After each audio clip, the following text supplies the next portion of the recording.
Hi, everyone, and welcome to another Scientology Outside of the Church podcast for the week of Tuesday, August 19th. This is season 11, 2025.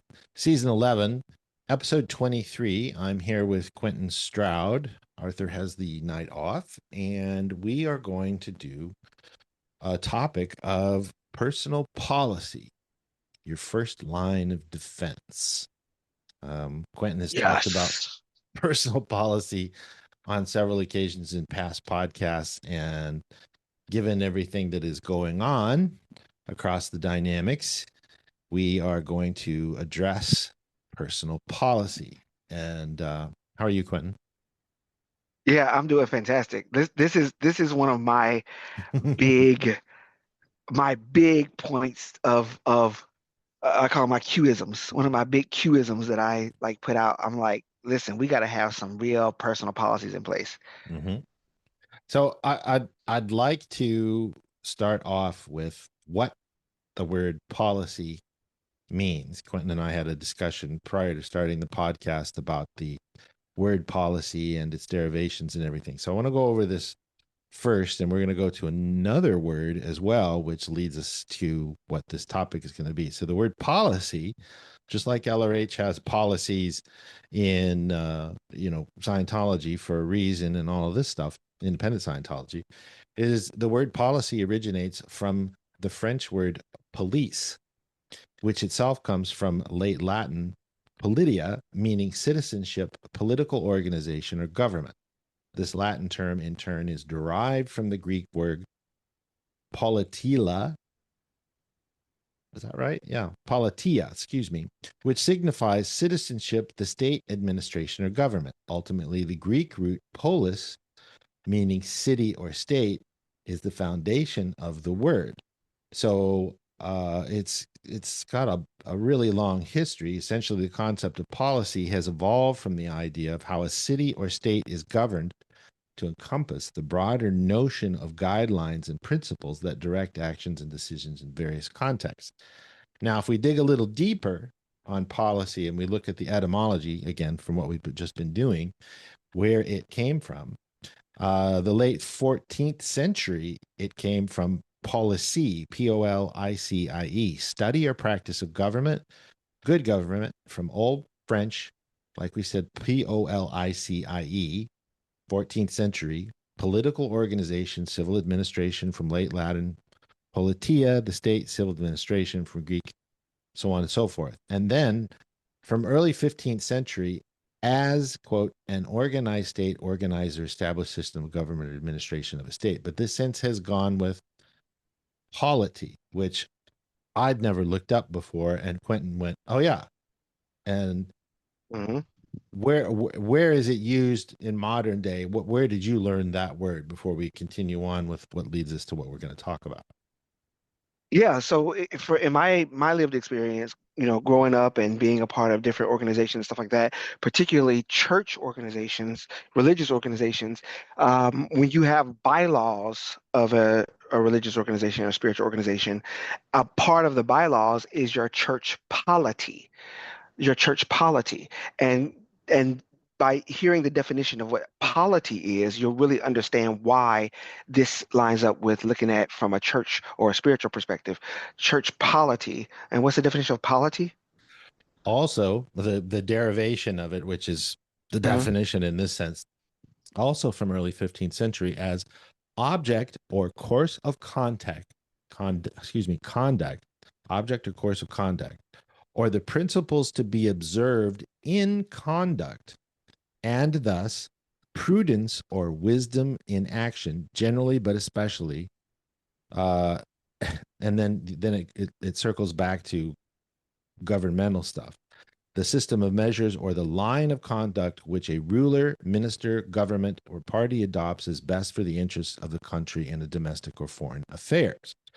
Now, we're looking at this as a form of personal polity, object or course of conduct, or the Mhm. principles to be observed in conduct, prudence or wisdom in action across the dynamics. Yes. So Prudence that, and wisdom in action. yeah. Now, it's interesting to note that in what we were talking about in our last podcast, we were talking about the lower conditions in independent Scientology. Well, now we're talking about, and this has to be explained a little bit, when you get out of the condition of non-existence, which is not a lower condition, it's above liability, which is a lower condition. Non-existence, right above the condition of non-existence, is danger, the condition of danger. A condition of danger is normally assigned when an emergency condition has continued too long, a statistic plunges downward very steeply, or, in a sense, a senior executive suddenly finds himself or herself wearing the hat of the activity because it is in trouble. Now, that's from a third person viewpoint. You are your own senior executive when it comes to the first dynamic. So we have to make that point that, okay, so if a statistic plunges downward very steeply in your life, an emergency condition has continued too long, you need to apply a condition of danger. Now, Hmm. it's important to note that when you come out of non-existence, you immediately go into danger. Now, that's different Yeah. than when you come out of danger, you've gone through emergency, the next condition, and then you're in normal and affluence and power change.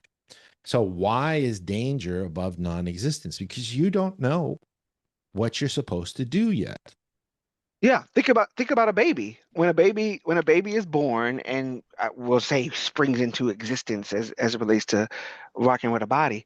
But when a baby is born, that baby is not no, functional for real, right? That baby is in danger. That baby needs to make sure all the dangers are taken care of, handle any danger, the situation, any danger in it. You got to protect them. You got to make sure you put the little guards on the toilet and on the cabinets. You got to make sure you close the little spark plug so that when you they can't put nothing in the plugs.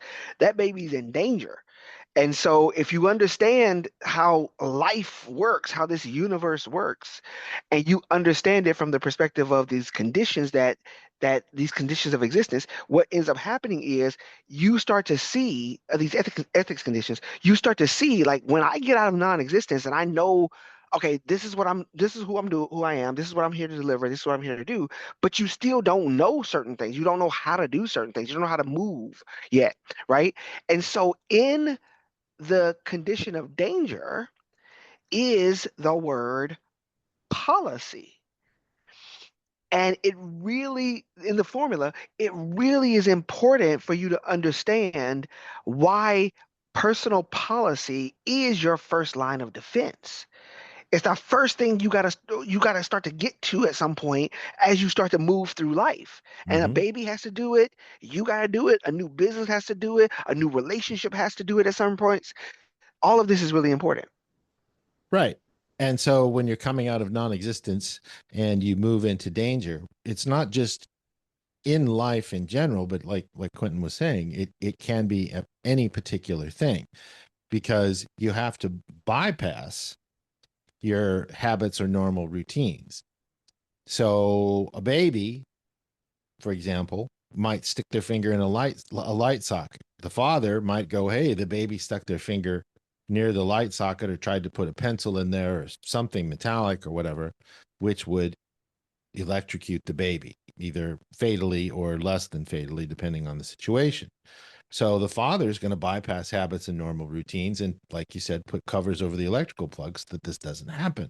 The baby is gets picked up or swatted on the fanny or told that's not okay, you can't do that, or you need to be careful, honey, don't, depending on the tone level of the parent, uh and handle the situation, any danger in it. So from both sides of this, you have the senior and you have the junior danger formula. They're very, very similar. But the thing is, Mhm. the important part of this from that standpoint is you're assigning yourself a danger condition. That doesn't mean you need to take it personal. It's just, oh, I, I mean, let's say you're, oh, I don't know, 17, 18, 19. You can get a job.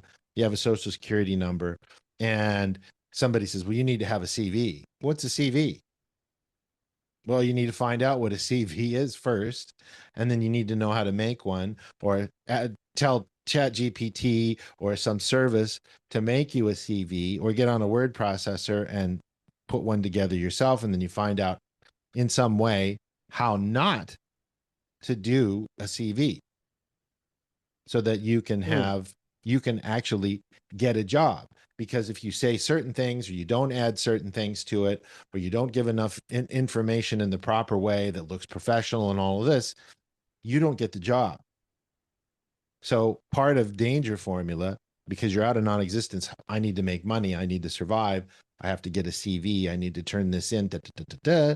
Okay, so assigning yourself a danger condition by bypassing habits or normal routines, handling the situation, any danger in it.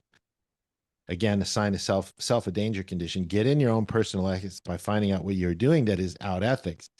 Well, let's not be that harsh, because the word out ethics tends to make people go, I did something wrong. If you don't know how to do something right in the first place, is that out ethics? No, you need to look at it and go, I need to learn this thing in order to be able to Get do normal something, at it. get normal at it. That's the point. Because you Yeah, came out of non-existence and you're in, it's a dangerous situation because you don't even know what the normal operation is. That's why it's dangerous. That's why right. this is important. Now, this brings us to the point of this podcast. If we're belaboring this, it has to be said because so many people don't understand this. Okay, so Mm. next, reorganize your life so the dangerous situation is not continually happening to you. 6, formulate and adopt firm policy that will hereafter detect and prevent the same situation from continuing to occur. If you now know how to do a proper CV, you get one done, you hand it out to people, you send it out, email it, whatever, and then you get a job. And now you're now out of danger. And guess what? Guess what condition you're in. You're going to go, wait, oh, it's emergency. No, Nope, it's nope, non-existent. it's non-existence. Why? Yep, Because you're on a new job. And the yep. firm New hat. right, a new hat. So you're looking at it from different hats, being unemployed to being employed. Now, if you're looking at it from a first dynamic, okay, yeah, you can move up into emergency because what you're doing in emergency, this is really funny. In emergency, I gotta find it. Where'd it go? In emergency, what's the first line of emergency, Quentin? Promote or produce. First dynamic, produce. That's right. Promote or Yep. produce. Okay. So you're promoting. I'm in non existence. I need to find out what's needed and wanted and do, produce, and present it. Get it Hmm. to our listeners? Okay. So that's what you're doing. Then the next line, and we're just abbreviating these for the sake of the podcast. All of this is in the introduction to Scientology ethics. I do not recommend that you use the church's current version because it has been altered and the definitions have been changed of these things on the dynamics and all this stuff. Get yourself a PDF copy from us on ao-gp.org, or go to Finn on ao-gp.org, or the Independent College of Scientology.com. And you can go in, even without the book, you can go into Finn and you can say, give me the definition of the conditions and what their steps are with our Yep. AI. And you can say, this is my situation. Can you recommend to me what condition I may be in based off of this situation I'm in? You can be as verbose as you want, which means you can talk all you want, type all you want in there. And Finn will tell you, this sounds like the condition you're in. These are the steps. I kid you not. Okay. This is the first set of steps in developing your own personal policy, your first line of Mhm. defense. So we're going to step away from this a little bit as far as the conditions go, but this is what has to happen, is that you have to formulate and adopt firm policy that will hereafter detect and prevent the same situation from continuing to occur. You do this over and over and over and over and over in your life on all your Yes. dynamics. So from there, Quentin, take it away because you're the pro at describing this stuff. Well, so before we go down that road a little bit too, I want to just give it kind of like anecdotally to kind of understand. Mm-hmm. So, in this case, LRH says in the management series in the data series Wrong Target from 8 August 1970, he says, in short, policy equals the rules of the game, the facts of life, the discovered truths and the invariable procedures. Okay? Policy, what brings the evaluation into existence in the first place? All right. So when you're looking at your life, when you're looking at your finances, I'm talking real talk now. When you're looking at your relationships, when you're looking at your health and your body, when you're looking at these things, policy equals, per letter H, policy equals the rules of the game, the facts of life, the discovered truths, and the invariable procedures. So me, for example, I just got up this morning, and for the first time in a long time, I'm gonna be honest with y'all, for the first time in a long time, I went outside and I took walk, a long walk. And I did like a power brisk walk or whatever, because I tend to get up, go in my office, get to work, cracking out some, some projects or whatever I have to do. And that's kind of how I start my day. And then I'll probably grab some breakfast some a little bit later. But I went outside, I threw some shorts and stuff on, went outside, and I said, I'm going to walk. And the reason why I did that, and I'm adopting that as policy, is because understanding the facts of life, the rules of the game, right? The whole bit, Mm-hmm. the invariable procedure, it is now proven as a discovered truth that sitting is the new smoking. Okay, this is what they've said. Sitting is now the new smoking. And those who lead a sedentary life, right, sitting at the computer all day or sitting in your car all day driving for Uber or whatever your job is or whatever, those who lead a sedentary life are getting a similar symptoms or similar effects of people who smoke cigarettes. Mm-hmm. Now, this is really interesting because now that I understand the facts of life, the rules of the game, the discovered truths, and the invariable procedures, I now know how to start to put them in place in moving my body to have a better outcome. You see, and so when you have come to this truth, these discovered truths, when you have come to understand the facts of life and the rules of the game, whether it be relationship, whether it be money, the money game. How many people need to know more about the money game and have not adopted firm policy or budgets or saving protocols or investing protocols? How many people don't have these in place? And they'd be like, gosh, I really wish my finances were better. Well, what are you doing? What is your firm policy around money? You see? And so when you understand these things and you start to put them in place, this becomes your first line of defense in you creating a strong response to life. And I'm talking about when life comes at you, you know what I mean? Whether it be the tax man or whether it be the bill collectors or whether it be whatever, when life comes at you, you need to have a true, firm response that's rooted in the discovered truths, rooted in the facts of life, rooted in some kind of invariable procedure. How Mm-hmm. many people do relationship? How many people do relationship just because I feel like this and I feel like that? But you're not gonna by doing that, you're not having an invariable procedure, Pearl or H, on how to handle relationship challenges.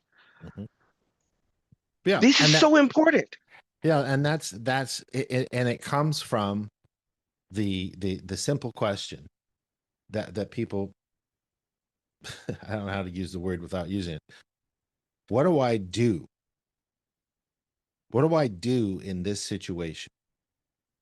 What if you don't know what it is that you do, that you don't have a personal policy? Well, you better get one because if you don't, Yeah. the end result is you have to go down the ethics conditions and everything and go to the school of hard knocks and go, I've got to work back up the conditions, the lower conditions, and come back into non-existence and then into danger, which is, wow, that was a dangerous situation. That set me back whatever, whether it was money or months or days or a house or a car or whatever. you have to look at it and go, that was really dangerous. I need a personal policy on it. So that the next time that this happens and you ask yourself, what do I do? You not only go, well, remember what happened with the little thought bubble. You got it in writing. Remember, if it isn't written, it isn't true. And you can sit down and you can look at it and actually have different policies in, a digital format as far as folders that you have written out. In this situation, this is what this remember what happened with so and so on so and so. This is the policy we're going to do, and this is why. And so you have your Yep. eight dynamics as folders, and you go in there on the first dynamic, and you've got all of your policies on the first dynamic, second, third, fourth, fifth, sixth, seventh, eighth. Now you have It's a brilliant. reference. Yeah, now you have a reference because you have your own personal policies. And since a lot of our listeners are independent Scientologists, uh, now you have this thing that you can refer to, just like LRH has for all of this policy in green on white. So what do you do? What do you do when you say, what's that LRH say about this? Well, guess what? This guy dedicated about 35 years of his life to codifying everything and putting it in writing. Everything. So in that situation, now you can go back and see what he did in that situation, which includes the ethics conditions. That's a policy. It's in a policy letter.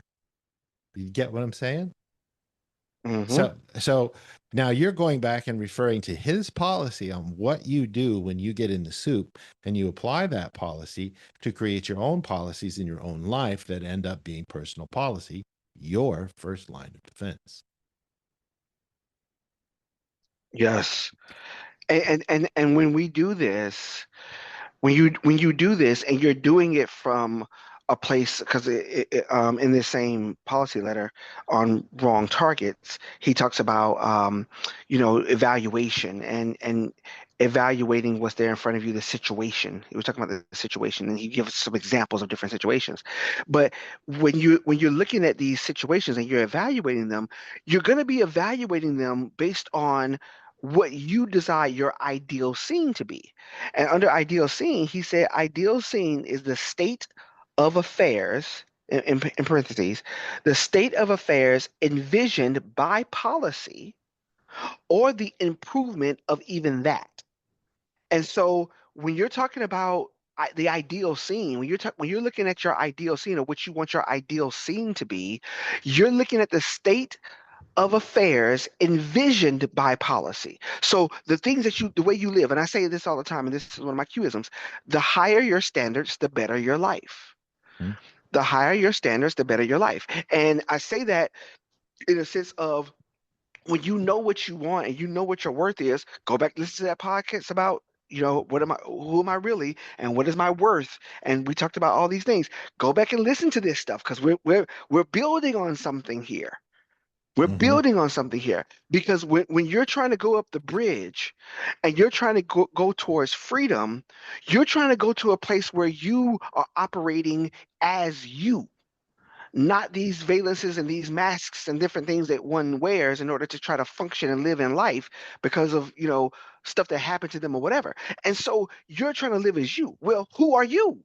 What is the ideal scene of me? What is the perfect idea of me, Right. And how do you get of there? self? Yeah. And How do how do you you get get there? there? Yeah. And there's going to be foibles. There's going to be things that are outpoints. There's going to be things that don't feel right or look right. Don't judge that. Like you just said it before. If you have a danger condition, there's no judgment around it. But you know how to apply it. The conditions formula. You know how to handle danger.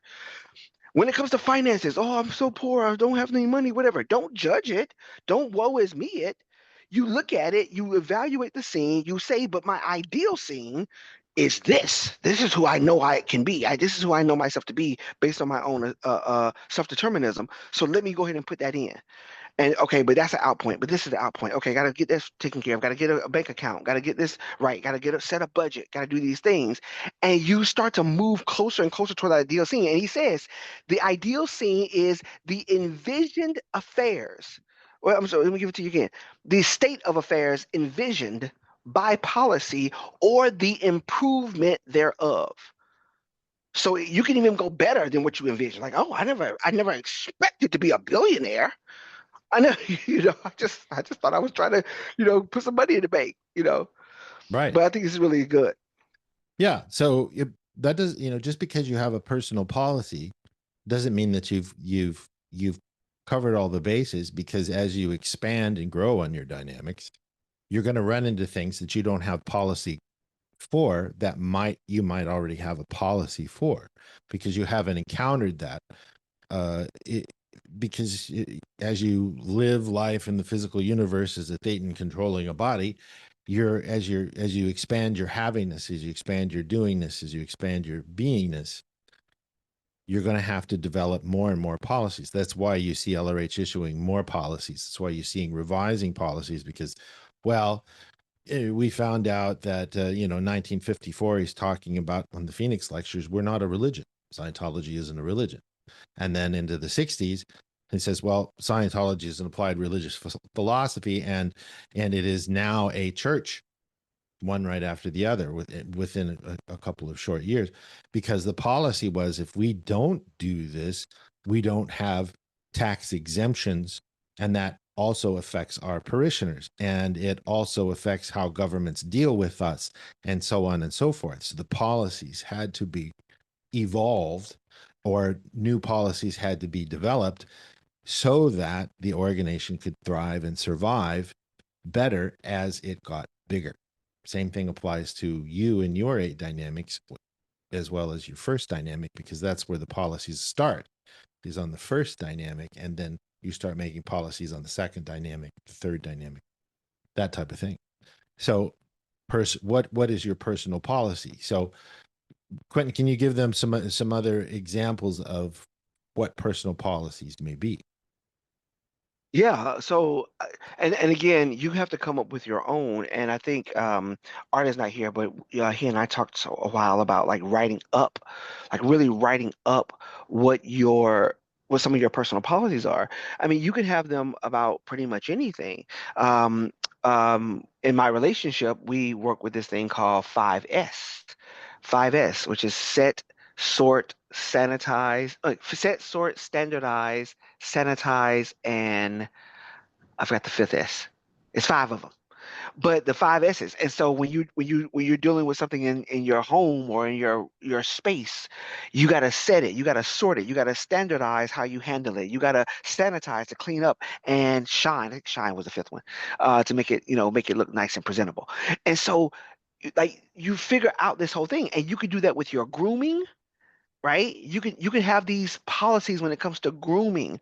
Is it a policy that you brush your teeth before going to bed? Mm-hmm, That could be a firm policy if you like your teeth, you know. mm-hmm, mm-hmm. Um, these are things that we can do to make it go right for ourselves if we put it in.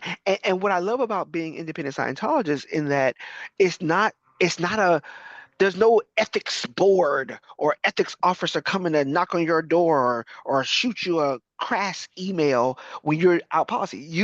We want you to be responsible for you. We want you to be a big responsible being and do the things that are right for you to do so that you can be happy, sane, healthy, well, and so forth. And so we don't, in independent Scientology and ALGP, we don't have the ethics board like that whole thing. Y'all know what I'm talking about. There's no police of that, but we do seek to hold you accountable to your own policies. The person that you say you wish to be and want to be. If you say you want to go up the bridge, but then you go on these crazy benders or whatever, whatever, and you can't go in session, that there's something that needs to be talked about. Mm-hmm. What's going on? You know? And all of these things are going to really help you to improve your life, the affairs, as he said, to improve the affairs of your life as envisioned by policy. Mm-hmm. And, and, Yeah, and writing them up helps you do that. right. You have to get them out of your head, and you have to get them into the physical universe, so that you can refer back to them and go, oh yeah, I forgot about that 2 years later or whatever. And so you can apply it, but it's, something you need to look over all the time and remind yourself that, okay, this is my policy on this, because you tend to get in set patterns. And until you set new patterns, you stay in the old patterns. That's just how it is in the physical universe. And, policies, uh, personal policies or second dynamic policies or third dynamic policies, second dynamic policy, and you're using LRH tech.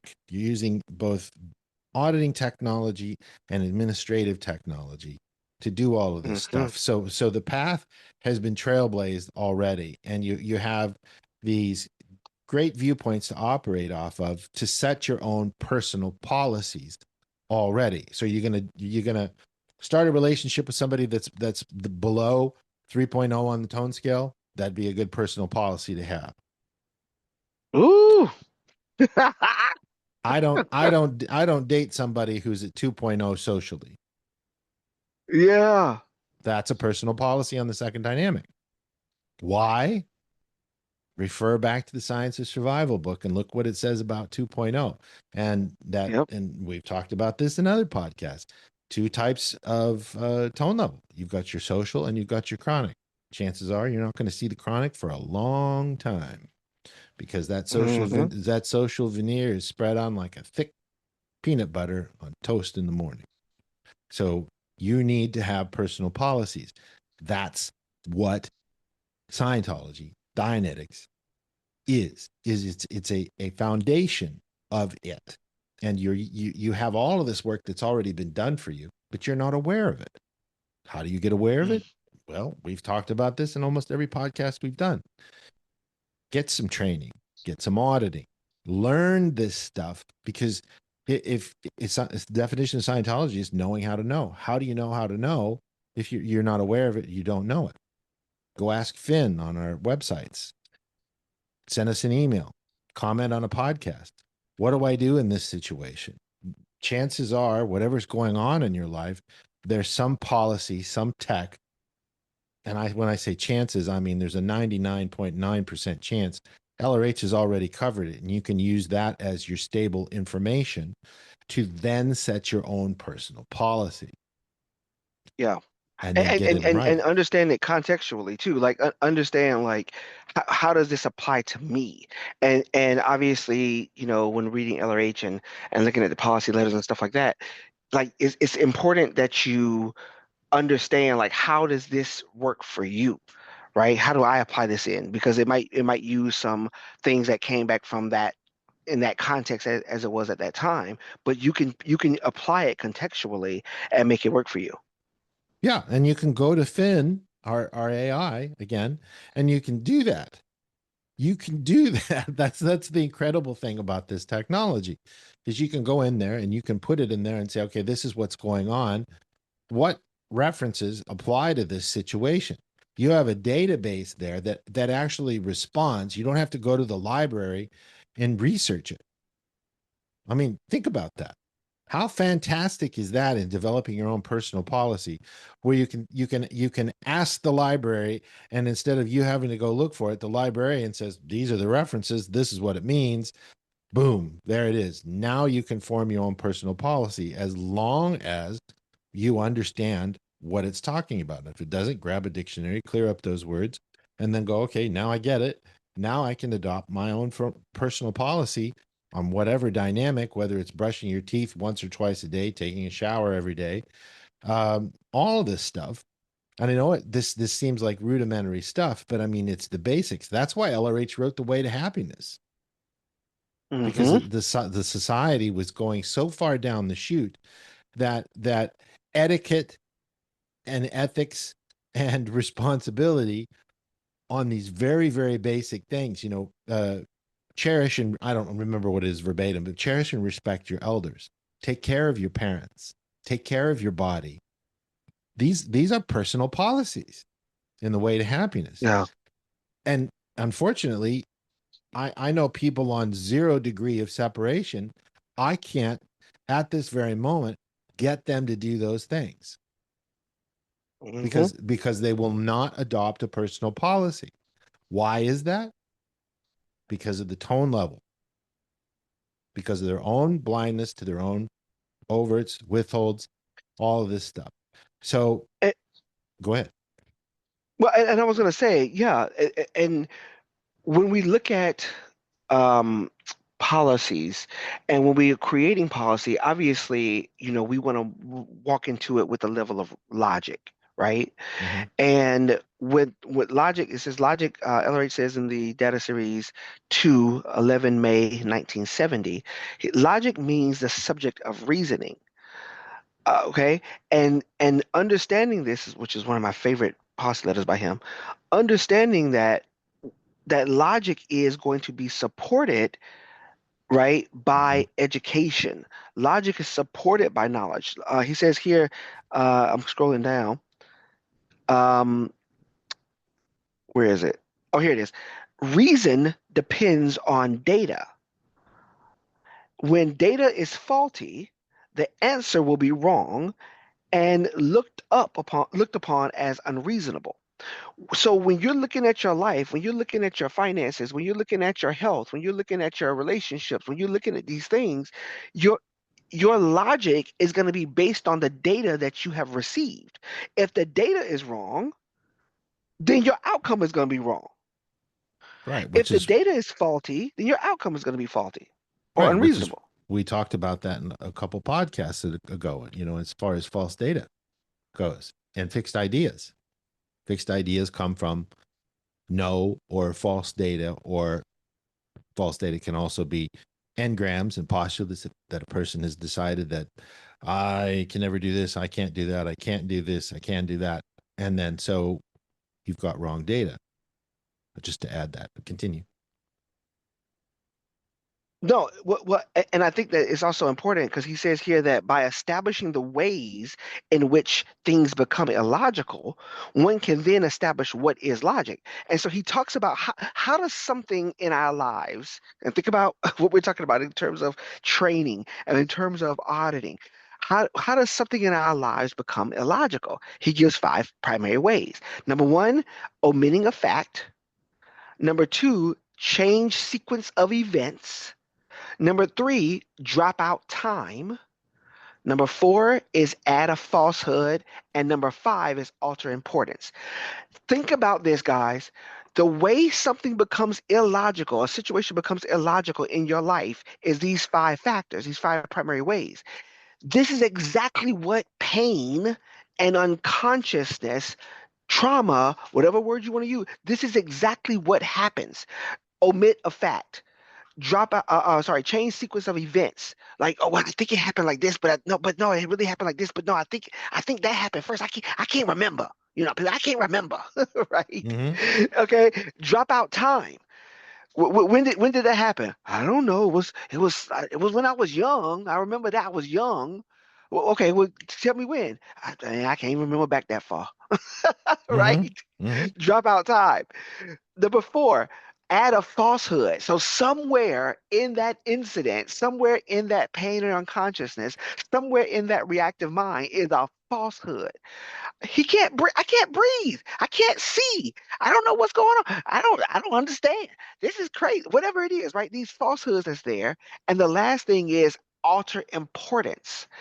So when pain is present, the mind thinks that that's the most important thing in that moment because that thing could hurt you, right? That thing is harming you or hurting you, right? So the mind thinks that that's the most important thing. So the analytical mind drops out so that the reactive mind can start taking a look and being like, "Oh no, that's the most important thing. You better remember this because this will hurt you."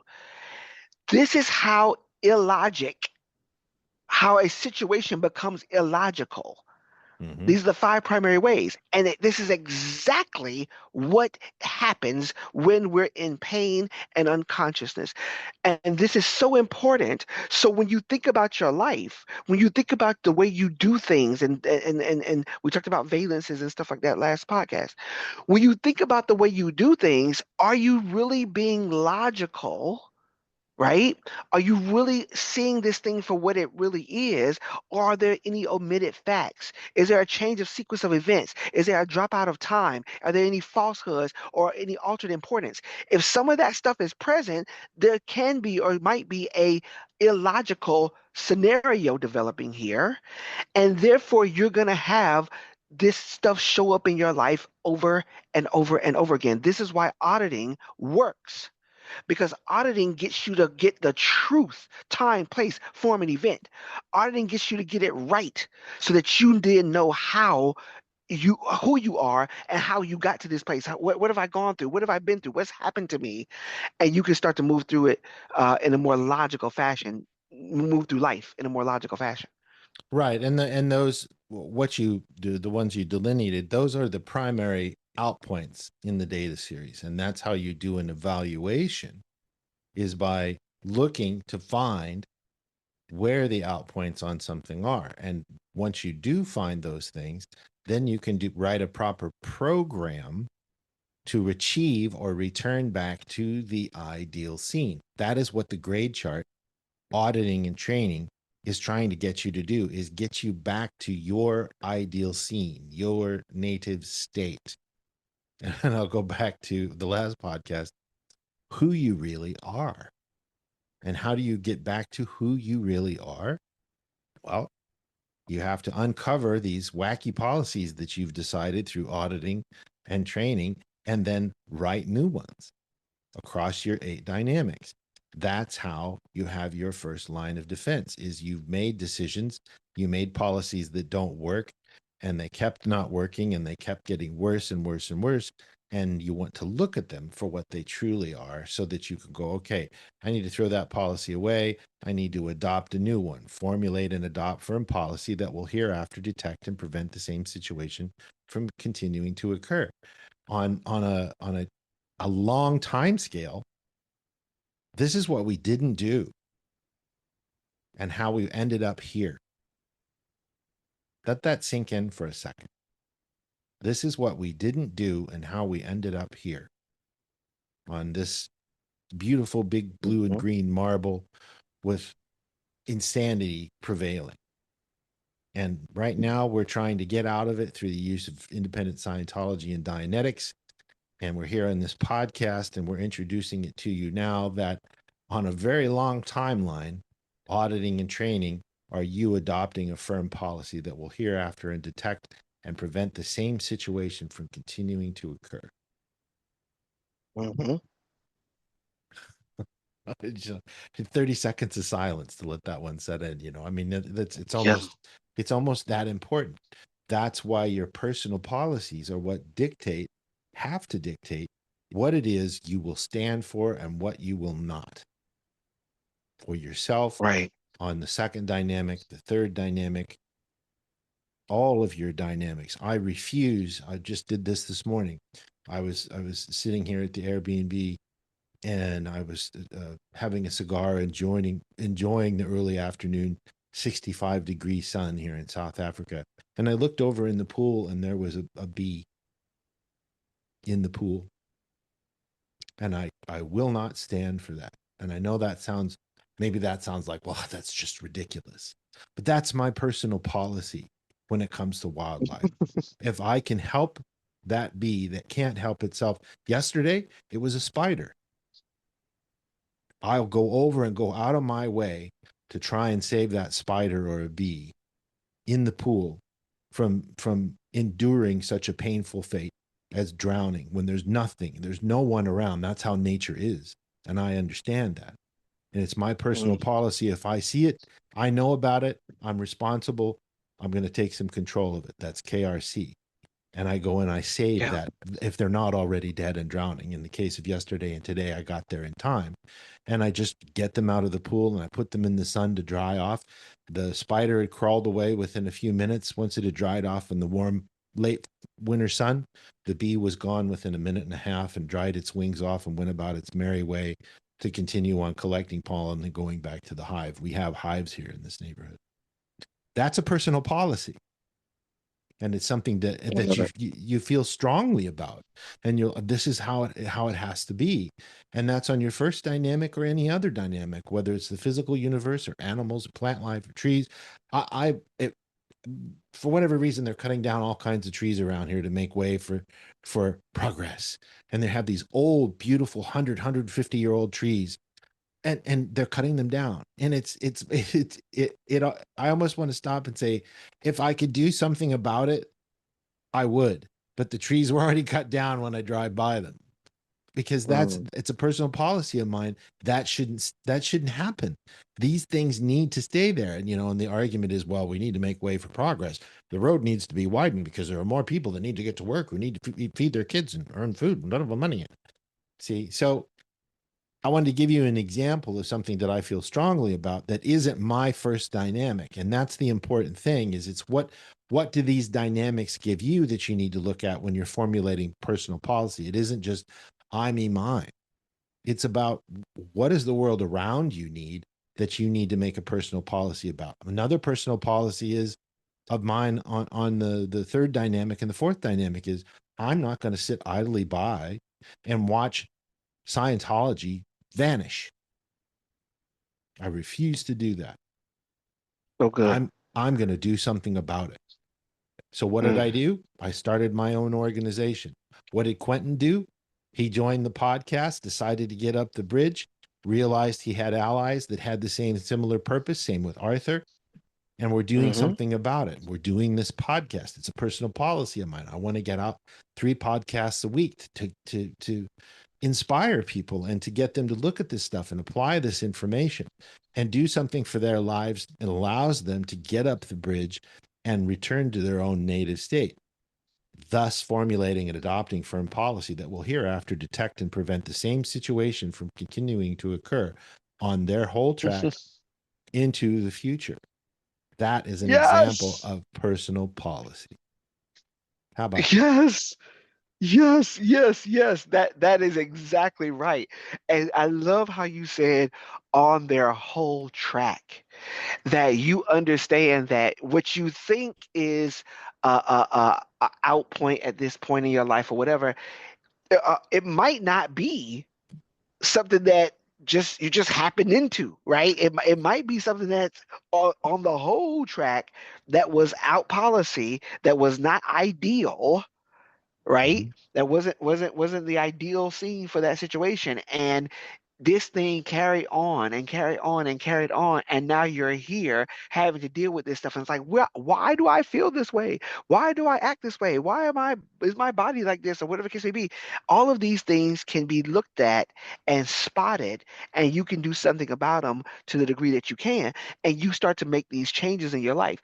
This is why I think this podcast is probably one of the top. I believe that this podcast is probably one of the top podcasts that people need to listen to when they're making a decision about going up the bridge. When you're making a decision about doing your bridge activities, it's you need to understand that this is not about anything other than you creating your ideal scene for your existence. Mhm. And I'm gonna say add it in and say along across the whole track. That's absolutely right. And I mean, you have to look at what what is the ideal scene for your dynamics, and then look at what is the ideal scene for planet Earth. That's a biggie. What is the ideal scene? No famine, no homelessness, no insanity, people treating each other the way they want to be treated, people not being selfish, people not taking advantage of people. You can sit down and you can do all this stuff, and you can look at, okay, what's going on here on this planet that got me into Scientology, got me into Dianetics, or why am I unhappy? What's the ideal scene? And then you run that up against why am I unhappy? Well, there's something that you're doing that your ethics aren't in that is making you unhappy, maybe on one or more dynamics. And I guarantee you that it has something to do with the planet that you live on. If you're here and you're listening to this podcast and you're on planet Earth and you're in this solar system, okay, somewhere along the line you didn't have a policy for something, and that's how you got here, or you violated a policy, And that is something that auditing and training handle. We're going to go back and we're going to spot this. Where did you make the decision that got you dumped on this dumping ground of dumping grounds in this sector of this galaxy? What happened? You get it? That's what we're talking about. That is, you've got to have these personal policies. Go ahead, Glenn. Yes, and let me tell you, when you spot that, when you spot what got me here, when you spot that, your whole viewpoint changes. Okay? I'm not telling y'all something that just this ain't theory, okay? This ain't theory. Okay? When you spot what got me here, this changes the whole game. And it's such a freeing, gosh, it's such a freeing experience because oh gosh, I can't say too much, but just feel what I'm saying. Don't hear what I'm saying. Feel what I'm saying. Okay, and get yourself into somebody's situation, somebody's conversation. Somebody call me. I don't care. Facebook me, send me a message in this the comments, and we'll talk about it. We sure will. I was talking to somebody right now from Sweden about getting on their bridge package. This is this kind of stuff that's happening all around the world, Mm-hmm. Yeah, and and and and you get an opportunity to tap into it. right, and that's the importance of it is that you've got to start somewhere, and we're not trying to say you have to take a huge chunk out of the apple and change the world. The way you change the world is the way you change your world. Think about what I just said. The way you change the world is by changing your world, your sphere of influence, your sphere of control. And how you do that is you develop personal policy that is pro survival for you across your dynamics separately. Sit down, put it in writing. What have I learned? Like that we were talking about from that burn after reading quote from that movie from the Coen brothers. What have we learned from all this? What have you learned in life? I guarantee you that almost everyone out there listening to this podcast has not sat down and written policy one down. And because you violated personal policy, that's where things started to go wrong. But if you have it in writing, I guarantee you if you can take the time to put it in writing, I guarantee you that you will very, very rarely ever violate that policy again. That's my best suggestion to you. And just do one a day. Sit down just like Quentin goes out and takes a walk. You can even go out and take a walk and you can you can dictate your personal policies to your phone in an app in notes. You can dictate it to Chat GPT and then you can have it and you can have it produce you can tell it everything in the world and you can tell it take all of these personal policies and print it out for me and then you can download a copy of that and save it or just keep it in Chat GPT, whichever. That's how easy it's gotten. I mean, it's dumb easy. These are the tools that exist for you to develop your own personal policies and keep them in there. And if you have memory on Chat GPT or Claude or Grok or Gemini, you can just sit there and just dictate this stuff, just like LRH did when he was writing policies. He didn't write all this stuff down. He set it into a dictaphone and then had somebody type it up, a typist, and then it was put into policy and published out there for everybody else. Why can't you do the same? It's that simple. And that's how you change your world in order to change the world around you and the people around you, is because you'll start pulling in people that you want on your communication lines because you have a policy that says, I won't accept anybody below 3.0 on the tone scale in my life. Now, that's a pretty high standard, but you get what I'm saying to our listeners? I think you would agree, wouldn't you, Quentin?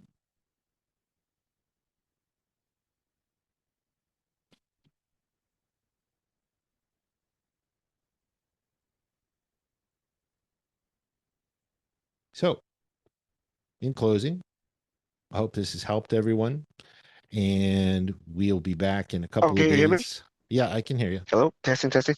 Oh, sorry, I was muted. My bad. I was talking.